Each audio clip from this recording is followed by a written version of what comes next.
Welcome back to the Stack Shack Sports Show. Moving on through the AFC South here with the Jacksonville Jaguars. Now, this is a team that really disappointed me last.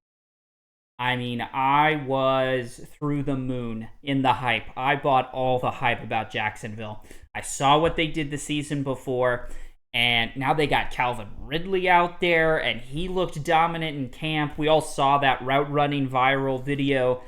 I mean, I was all on board with the Jags just to have them absolutely disappoint. And they really had lots of opportunities to make the playoffs, and they didn't. They end 9-8. Their offense was 27th in the league by PFF.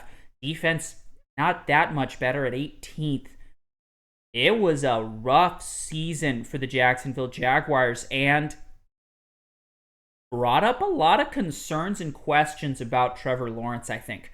And that was not something that we had going into last season. We were high on the Jags. Yeah, Doug Peterson coming in, and he's fixing things, and we're going to have the next season and a whole offseason under their belt with the new coach, and Trevor's finally turning into the quarterback we all thought he was going to be. To miss the playoffs, go 9-8, the offense really struggled, and Trevor really struggled. And I mean, you can go watch. I have a video talking about the end of the year there for Jacksonville. It was bad, and the way they looked in that final game, the opportunities that Trevor had and just did not capitalize, throws he needed to make down the stretch, mistake after mistake after mistake. It was honestly quite tough to watch. So, time to rebuild. If you're looking at the key losses, the main one is Calvin Ridley. I mean, basically, your number one wide receiver, the one receiver who was incredibly productive last season, moves on. You let him escape, and actually escape to an in-division rival, which we'll talk about later. I think that was a big pickup for, a young Will Levis there in Tennessee.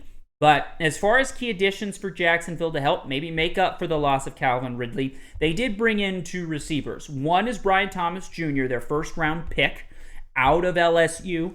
Pretty solid receiver. I think kind of fits that Calvin Ridley type role. So I think that's good, but he's a rookie, so we'll have to see how he pans out. Then they go ahead and in the exodus of wide receivers from Buffalo, pick up Gabe Davis. Now, Gabe, big game Gabe Davis, he can perform in the biggest of moments. So I think that was a decent pickup as well. Hopefully those two wide receivers can make up for the loss of Calvin Ridley. I think they can.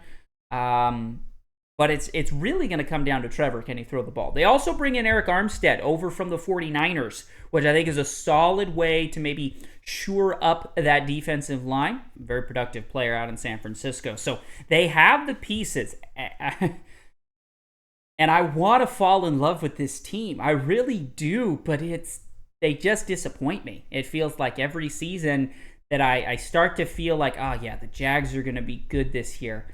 It's when I don't believe in them that they do well, and when I do believe in them, they just tank. It's really unfortunate. So if you're a Jacksonville fan, I think your question is, what was wrong with Trevor Lawrence last season, especially down the stretch? What was wrong with this offense? I mean, Travis Etienne's still there. Lawrence is getting a huge contract, but he definitely did not play up to that type of contract at the end of last season. And so I think it's what is wrong with Trevor Lawrence. How can you fix that? And I don't know if it can be fixed. The end of the season really was unfortunate to me, the way he played. But maybe they can bounce back, learn from those mistakes. So looking at the important games, you'll notice two of them are early in the season. I've been leaving most of these videos. We've been talking about games towards the end of the season, making that push for the playoffs at the end of the year. Can they get in? Do they have good, advantageous, matchups regarding their divisional opponents? This one, I'm really interested to see how weeks 1 and 4 go. Now, obviously, the Texans being a division rival, you'll see both Texans games on here, which I think are very important. But week 1 at Miami, Can this offense bounce back and get some rhythm against a defense that's pretty good in Miami? Now, they lost a couple of pieces, so we'll see how they are. But should be a good, solid week 1 test. We also have week 4, obviously, divisional matchup. CJ Stroud, the new hot quarterback in the league, something that we thought Trevor Lawrence was going to be and really was maybe for those first years. Has had a bit of a regression, so can he bounce back?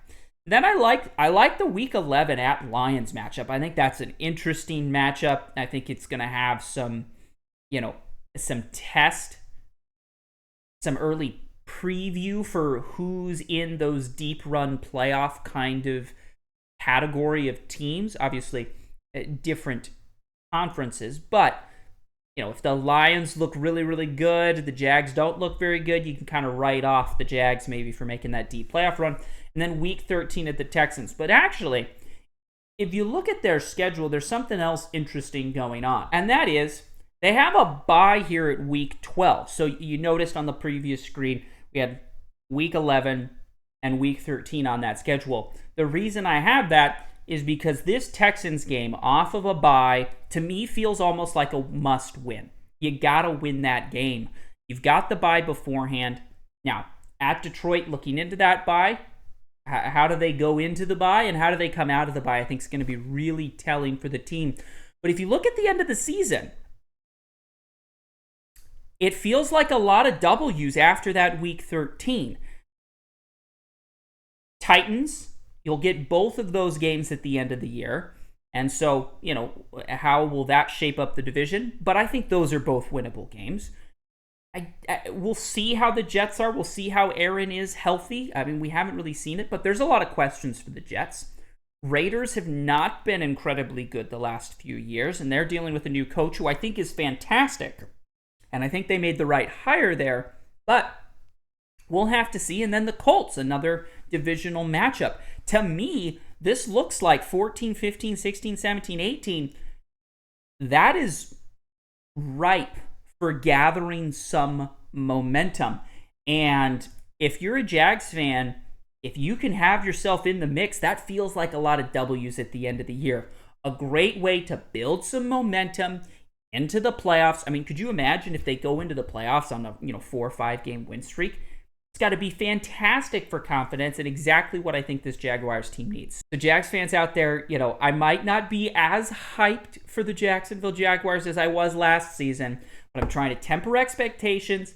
But I do think there's a lot of dubs towards the end of the schedule, which could provide an opportunity for great momentum and building into the playoffs. Something that they really struggled with last year. Towards the end of the season, it just kept going downhill.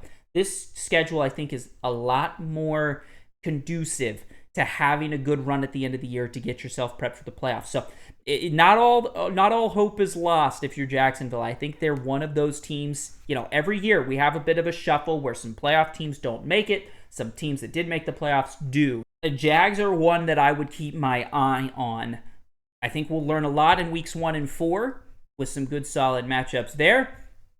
And we'll see where they're at. We'll see if they fix their problems or if they still exist. So let me know down below in the comments, how are you feeling confidence-wise about Trevor Lawrence and this Jacksonville offense? Can they get themselves out of this 27th PFF rating that they were last year? Let me know in the comments down below, and we'll see you tomorrow.